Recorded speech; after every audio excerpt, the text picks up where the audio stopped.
20-year-old Robin Brooks lived in Sacramento, California in April 1980. She only lived there for 6 months, having moved there from New York.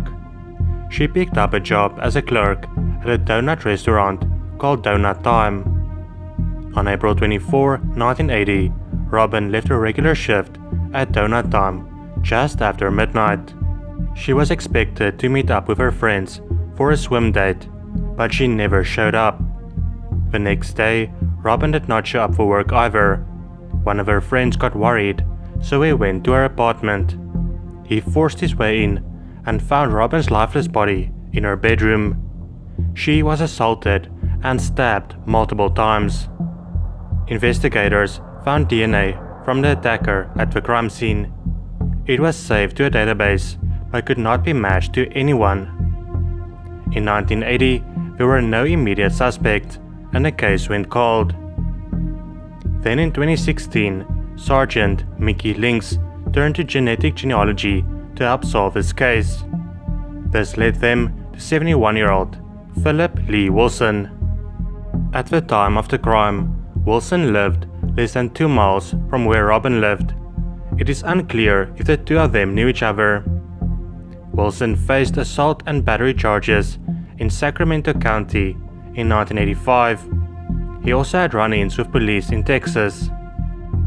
Wilson was arrested at his home in April 2020 in the Hagenwood section of North Sacramento, exactly 40 years after Robin's life was taken.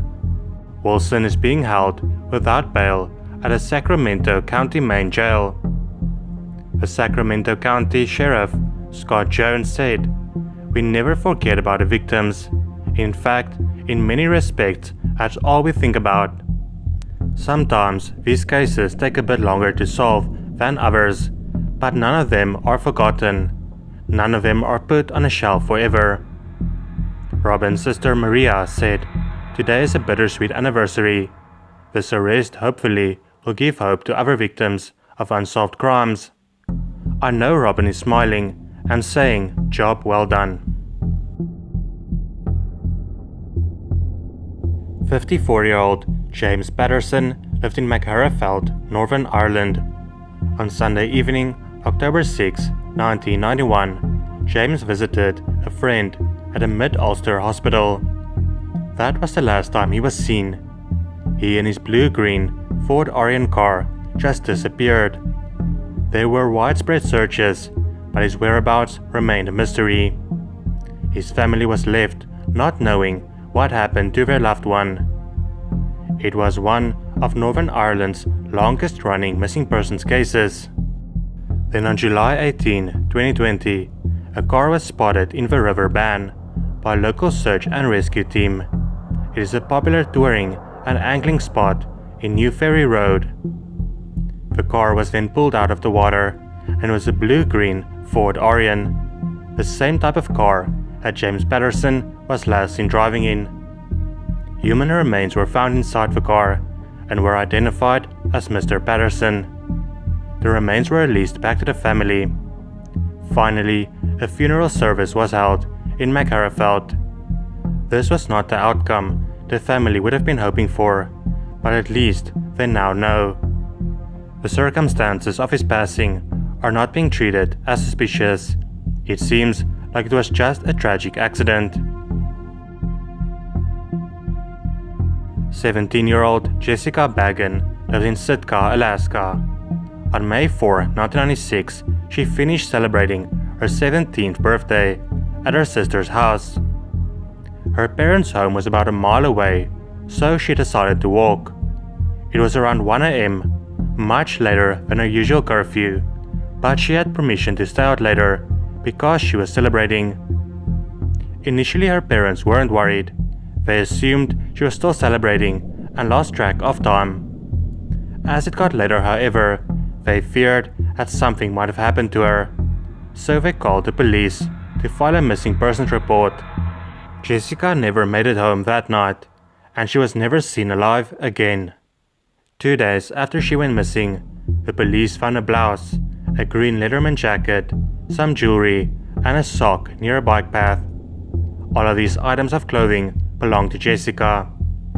Students often walked along this bike path to get to and from the nearby Sheldon Jackson College campus. A couple of hours later, Jessica's body was found in a wooded area not far from the bike path. She was assaulted and then strangled. Her eyes were blacked, suggesting that she had been struck across the face or head.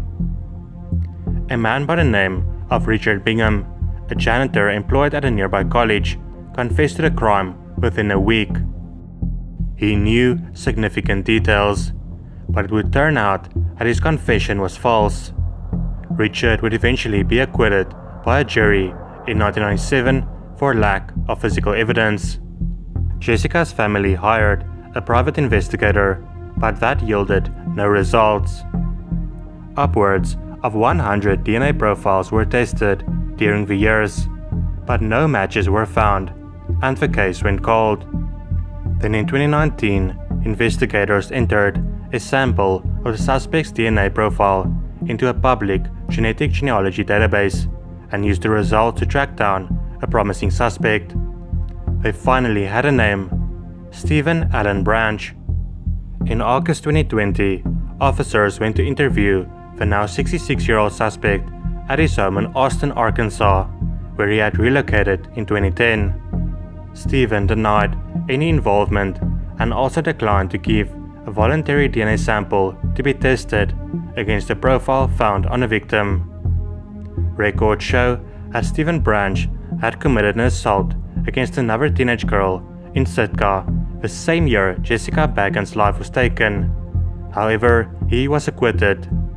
Less than an hour after the police interview, Stephen Branch took his own life. The police obtained a warrant to collect a DNA sample during his autopsy to be tested against the profile found at the crime scene. It was a match. Finally, over 2 decades and one false confession later, the case of 17-year-old Jessica Baggen was finally solved.